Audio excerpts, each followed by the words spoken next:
Hey guys, it's Enigma Hud, and I'm still talking about the subject of objective morality.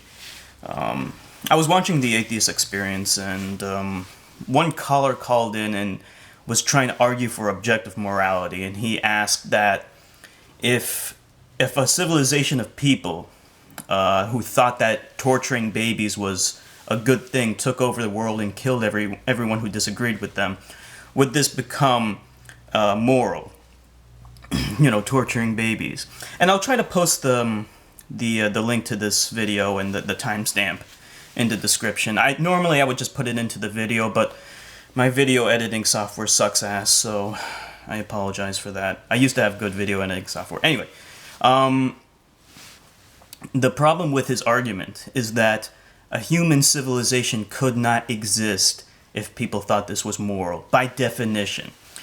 I always like to compare human babies to shark babies because of how different they are. And when you study human evolution, you'll notice that compared to our ancestors even, Homo sapiens babies are extremely vulnerable. Their heads are gigantic. They cannot take care of themselves. It is impossible. So, in contrast that with the shark babies, the great white shark, it gives birth to live young.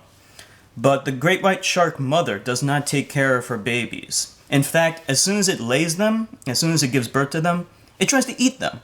But shark babies, unlike human babies, are tough animals. They can swim away very quickly.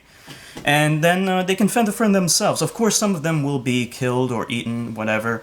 But quite a few of them will survive and are perfectly capable of taking care of themselves in their environment. Human babies cannot. They cannot. They are pathetically vulnerable. In fact, you don't even need to torture a human baby. All you have to do is neglect it, and it will die. So that means that by definition, any civilization of people that believes that torturing the babies is a good thing is doomed to go extinct. So therefore, it cannot exist in human beings. And I always speculate, about, well, what if there was like an intelligent civilization somewhere out there that was almost identical to us, except the only difference was that they have tough babies instead of vulnerable babies.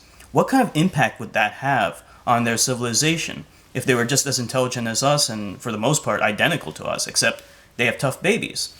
Then they might have a very different moral system, wouldn't you agree? Because then actually it might be a good thing to abandon your child, because it's like, hey, this kid needs to learn how to survive in the wilderness. So you just abandon the kid, and then if the kid is strong enough to survive into adulthood, that means it's a powerful warrior. And I think there would be a very strong selective force for these tough, powerful human beings. Such a civilization might think that they would have a different moral system. They might be more warlike. I think there would be a selective force for enjoying killing. Because if you enjoy killing, that means that you're going to do it more often. And if you do it more often, just like any other skill, you become better at it. So this civilization might be very good at killing. And that would be, a selective trait, might be able to conquer others. Who knows? I don't know. I'm just saying that the moral system of human beings is strongly influenced by our babies. Babies have certain traits like cuteness, and they're crying. And all of these things elicit emotions, especially in the mother. And it incites the mother to want to take care of it. When she sees her baby and sees the cuteness of it, and the phone is ringing, I'm going to ignore that right now.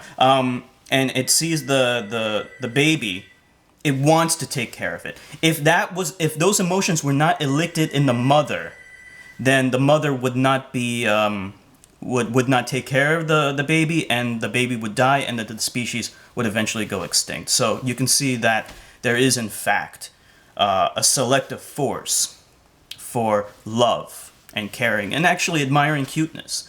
And in my opinion, that this also has some impact on why we care about animals, because animals that are cute tend to be more loved for, cared for, and we enjoy them more, especially women. And I'll be honest, I've been to some animal rights group, the vast majority of the people there are women. Because women have a stronger appreciation for cuteness. Anyway, I'm talking too much. I'm kind of getting off topic, and I was completely distracted by that phone call, so I'm going to stop right here. This is Enigma Hood signing off.